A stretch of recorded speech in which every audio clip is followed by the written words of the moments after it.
Hello everyone, welcome to my YouTube channel Hollywood narrator. और आज हम लेकर आए हैं आपके लिए एक बहुत ही फेमस हॉलीवुड मूवी जिसका नाम है जॉन विक। और इस मूवी का फैन बेस पूरे वर्ल्ड में बहुत ज़्यादा है। और जिस हिसाब से अपने हीरो ने इस मूवी में मारकाट मचाई है, तो कमज़ोर दिल वाले अपने दिल को संभालें और बिना अपनी आंखों में पेंसिल डलवाए चलिए शुरू करते हैं। तो मूवी की शुरुआत में हम देखते हैं कि अपना हीरो जॉन विक एक कार से उतरता है और उसको देखकर ऐसा लगता है कि उसको किसी ने जम के पेला है। और फिर आगे दिखाते हैं कि जॉन अपने जेब से अपना मोबाइल निकालता है और मोबाइल में वो अपनी बीवी की वीडियो चलाता है। जिसके बाद सीन शिफ्ट होता है फ्लैशबैक में, जहां दिखाया जाता है कि जॉन हॉस्पिटल में है और उसकी वाइफ हॉस्पिटल में एडमिट है, जो कि अपने लाइफ के लास्ट स्टेज पर है। अब दिखाया जाता है कि जॉन की वाइफ का फ्यूनरल है, जहां पर उसके सभी दोस्त फ्यूनरल के बाद घर चले जाते हैं। और फिर आता है जॉन का पुराना दोस्त मार्कस, जो कहता है कि जॉन, मुझे हेलन के लिए काफ़ी दुख है। हेलन उसकी वाइफ का ही नाम था। मार्कस जॉन से कहता है कि दोस्त, तुमने अपनी लाइफ में बड़ी बड़ी मुश्किलों का सामना किया है, लेकिन अब तुम्हें दोबारा स्टार्ट करना पड़ेगा।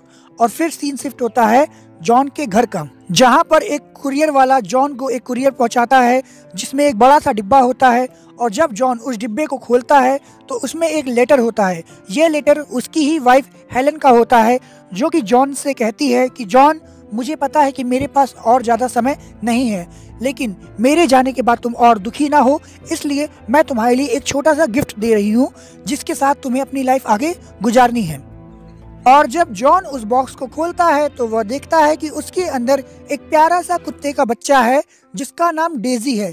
हेलन ने लेटर में आगे ये लिखा होता है कि मैं आशा करती हूँ कि तुम और डेजी एक दूसरे का ख्याल रखोगे। अब जॉन और डेजी दोनों साथ साथ रहने लगते हैं और दोनों में दोस्ती हो जाती है। अगले दिन दिखाया जाता है कि जॉन अपनी ब्लैक मस्टैंग लेकर पेट्रोल भरवाने के लिए पेट्रोल पंप जाता है, जहां पर कुछ गुंडे उसकी कार को देखकर अट्रैक्ट हो जाते हैं और जॉन से उस कार को बेचने के लिए कहते हैं। लेकिन जॉन कहता है कि ये कार बिकाऊ नहीं है। फिर वह उससे लड़ने के लिए रेडी हो जाते हैं, लेकिन उनका दोस्त उसको मना कर देता है। अगले सीन में हम देखते हैं कि जॉन अपने घर में सो रहा होता है, तभी उसको डेजी की भौंकने की आवाज़ आती है। और जब जॉन बाहर आता है तो देखता है कि वही दोनों गुंडे उसकी कार को चुराने के लिए आए हैं और वो दोनों जॉन को बेसबॉल के डंडे से पीट रहे हैं। वो दोनों गुंडे जॉन की कार को चुरा लेते हैं और जाते जाते वो जॉन के डॉग डेजी को भी मार देते हैं। कसम से यही सबसे बड़ी गलती करते हैं। और कुछ देर बाद जब जॉन होश में आता है तो वह देखता है कि डेजी मर चुकी है। डेजी को मरा हुआ देख जॉन बहुत रोता है और वह सबसे पहले तो डेजी को दफनाता है। और फिर हम देखते हैं कि जॉन क्या चीज़ है। अब जॉन को ये तो पता था कि उसकी कार को बेचने के लिए उन गुंडों को किसी प्रोफेशनल के पास ही जाना पड़ेगा। और जॉन का ही एक दोस्त था जिसका नाम होता है ओरेलियो। जॉन उसके पास जाता है और पूरी बात बताता है। और जॉन ये भी बताता है कि उन गुंडों ने मेरी वाइफ के लास्ट गिफ्ट डेजी को भी मार दिया। ओरेलियो जॉन से कहता है कि यार, वो तीनों गुंडे मेरे पास आए थे और वो इस कार की नंबर प्लेट चेंज करने के लिए बोल रहे थे, जो कि मुझे पता था कि ये तुम्हारी कार है, तो मैंने उन्हें मना कर दिया। ओरेलियो जाने से पहले जॉन को उन गुंडों का नाम बता देता है और ये भी बताता है कि वह रशियन माफिया वीगो का लड़का है। लेकिन सबसे पहले हमारे जॉन भैया को एक कार की ज़रूरत थी, तो ओरेलियो उसे अपनी ही एक कार गिफ्ट कर देता है और कहता है जब तुम्हारी कार ठीक हो जाएगी तब तुम इसे वापस कर देना।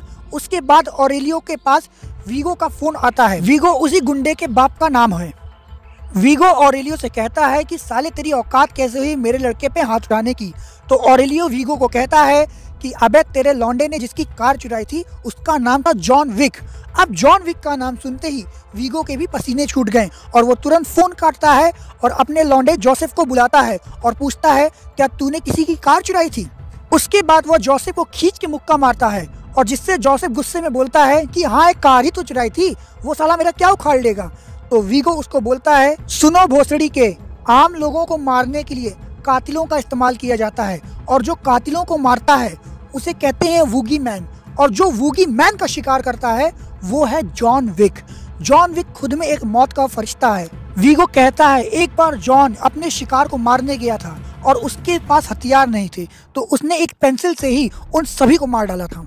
जॉन विक ने मेरे लिए भी कई लोगों को मारा था, लेकिन एक दिन उसने इस काम को छोड़ दिया क्योंकि उसे एक लड़की से प्यार हो गया था जिसका नाम था हेलेना, और हेलेना की कुछ दिन पहले मौत हुई थी और तूने उसी के आखिरी गिफ्ट यानी उसके कुत्ते को मार दिया। दूसरी तरफ हम देखते हैं कि जॉन अपने घर की जमीन को तोड़ रहा होता है और उसमें से एक बॉक्स निकालता है जिसमें कई सारे हथियार होते हैं।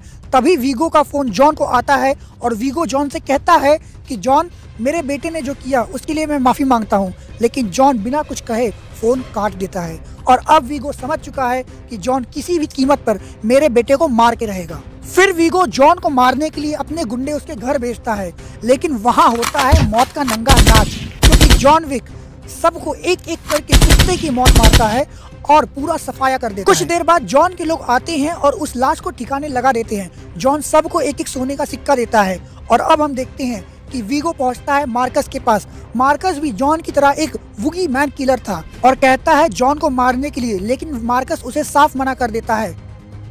और हम नेक्स्ट सीन में देखते हैं कि जॉन पहुंचता है एक होटल में जिसका नाम होता है होटल कॉन्टिनेंटल। यह एक ऐसा होटल है जहां पर दुनिया के सारे माफिया, सारे गुंडे मौजूद होते हैं, मतलब ये उनका स्पेशल होटल होता है। और इस होटल का एक ही नियम होता है कि यहाँ पर आप गोली नहीं चला सकते हैं, भले ही सामने आपका दुश्मन क्यों ना बैठा हो, आप किसी को मार नहीं सकते हैं। और जॉन यहाँ पर एक रूम बुक कर लेता है। जॉन जब आगे बढ़ता है तो देखता है कि उसे एक लड़की घूर रही है। इस लड़की का नाम होता है परकिंस। जॉन उसे इग्नोर करते हुए आगे बढ़ता है तो जॉन मिलता है विंस्टन से। विंस्टन इस होटल का मालिक है। जॉन को वहां देखकर विंस्टन शॉक हो जाता है। वो जानता है कि जॉन ने मार काट का काम छोड़ दिया है, मगर अगर वो आज यहाँ आया है तो जरूर कोई लफड़ा हुआ है। एक दूसरे से बात करने के बाद विंस्टन जॉन को लॉजिप का एड्रेस दे देता है और उसके बाद जॉन अपनी पूरी तैयारी के साथ सूट बूट पहनकर बकायदा अपनी सारी बंदूकें लेकर पहुंचता है उस होटल में जहां पर लॉजिप होता है। जॉन को वहां देख लॉजिप के बॉडीगार्ड उस पे अटैक करते हैं, लेकिन जॉन होता है उनका बाप। वो सबको पटक के पेलता है और एक एक को कुत्ते की मौत मारता है और अगले कुछ ही मिनट में वहां पर लाशों के ढेर इकट्ठा हो जाते हैं। इसी गोलीबारी के बीच लॉजिप वहां से जान बचाकर भाग जाता है और जॉन जब अपने घर आता है तो वहां पर परकिंस उसके रूम में उसके ऊपर अटैक करती है, लेकिन जॉन उस पे भी काबू पा लेता है। अब जॉन परकिंस से बोलता है कि मुझे कोई ऐसा राज बताओ जिससे मैं तुम्हारी जान बख्श दूं। तो परकिंस जॉन से कहती है कि वीगो ने अपना सारा काला धन यहाँ से 18 मील दूर एक चर्च में छुपा रखा है। जॉन परकिंस को वहीं छोड़कर निकल पड़ता है उस चर्च में और वहां पहुंचकर सबसे पहले तो वहां पे वो सबको पेल देता है और फिर सभी पैसों में आग लगाकर निकल जाता है। जॉन जानता था कि वीगो अपने पैसे की बहुत केयर करता है, तो वो उसे देखने जरूर आएगा और वैसा होता भी है। वीगो वहां पहुंचता है, लेकिन जॉन तभी उस पर अटैक कर देता है। जॉन उस तक पहुंचता उससे पहले ही जॉन को एक कार टक्कर मार देती है और जॉन बेहोश हो जाता है। जब जॉन होश में आता है तो वो देखता है कि वीगो के लोगों ने उसे बांध के रखा है और वीगो जॉन को देखकर बोलता है कि जॉन विक, आज भी तुम वैसे ही तेज, खतरनाक और मौत के सौदागर हो। लेकिन जॉन विक, आज तूने अपनी जिंदगी का सबसे गलत काम किया है, मेरे पैसे जलाकर। हालांकि पैसे जल गए, मुझे उसका कोई फर्क नहीं पड़ता, मगर उसके अंदर ऐसे डॉक्यूमेंट थे जिसकी हेल्प से मैं एक सबसे बड़ा डॉन बन सकता था, लेकिन तूने उसे भी जला दिया है। मगर फिर भी मैं इन सब चीजों को भूलकर आगे बढ़ने की सोच सकता हूँ, अगर तू माने तो। जॉन ऊपर देखता है और बोलता है कि सुन बे, तेरे बेटे ने जो किया है उसके लिए तो उसे मरना होगा। ये बात सुनकर वीगो को गुस्सा आता है और वो जॉन को मारने का आदेश देता है। और इससे पहले कि वीगो के आदमी जॉन को मार पाते, उनके ऊपर गोलियां चलनी चालू हो जाती है और ये गोली चलाने वाला और कोई नहीं, जॉन का ही दोस्त मार्कस होता है। और जॉन भी खुद को फ्री करके सबको मारना चालू करता है और जब वीगो के सभी आदमी मर जाते हैं तो वीगो वहां से भागता है। जॉन उसका पीछा करता है तो वीगो अपने बेटे जोसेफ का पता जॉन को दे देता है, क्योंकि वो जानता है कि वहां पर बहुत सिक्योरिटी है और जॉन वहां जाएगा तो पक्का मारा जाएगा। लेकिन होता इसका उल्टा है। जॉन वहां पर अपनी धमाकेदार एंट्री करता है और एक एक करके वीगो के सभी आदमियों को मार देता है और साथ ही साथ वो जोसेफ को भी पेल देता है। वीगो को जब जोसेफ के मरने का पता चलता है तो वो गुस्से में आ जाता है और सबसे पहले तो वो जॉन के दोस्त मार्कस को पकड़ता है और बहुत ही बुरी मौत मारता है। और उसके बाद वो जॉन को फ़ोन लगाकर कहता है कि तुम्हें पता नहीं होगा, लेकिन मैंने तुम्हारे दोस्त मार्कस को भी पेल दिया है और उसकी लाश तुम्हारे ही घर में पड़ी है, जाके देख लो। मार्कस को मारने के बाद वीगो जानता था कि जॉन उसका पीछा जरूर करेगा, तो उससे पहले ही वो शहर छोड़ के भागने वाला था।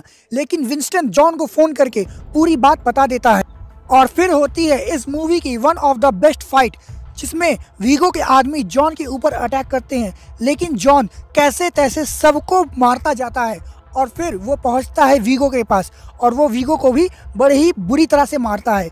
इतनी ज़्यादा मारकाट के बाद जॉन भी बहुत ज़्यादा जख्मी हो जाता है और वीगो के आदमी से बचकर वहाँ से निकलता है और एक स्टोर में पहुँचता है। वहाँ पहुँचकर उसे कई सारे इंजेक्शन मिलते हैं, जिसमें से एक इंजेक्शन वो खुद को लगा लेता है ताकि उसका दर्द कुछ कम हो सके। उसी स्टोर में जॉन देखता है कि एक बड़े से बॉक्स में एक पिटबुल बंद होता है। जॉन उस पिटबुल को फ्री करता है और फिर वहाँ से वो दोनों साथ में निकल देते हैं और इसी के साथ साथ हमारा जॉन विक चैप्टर 1 खत्म हो जाता है। इस मूवी के 2 पार्ट और हैं और अगर आपने अब तक ये मूवी नहीं देखी है तो मैं रिकमेंड करूंगा कि आप अभी इसे डाउनलोड करके देखिए। मैं इसके 2 पार्ट भी जल्द ही एक्सप्लेन करूंगा और अगर आपको मेरी ये एक्सप्लेनेशन वीडियो पसंद आई है तो प्लीज़ मेरे चैनल को सब्सक्राइब करिए और बेल आइकन को भी जरूर दबाइएगा। Thank you.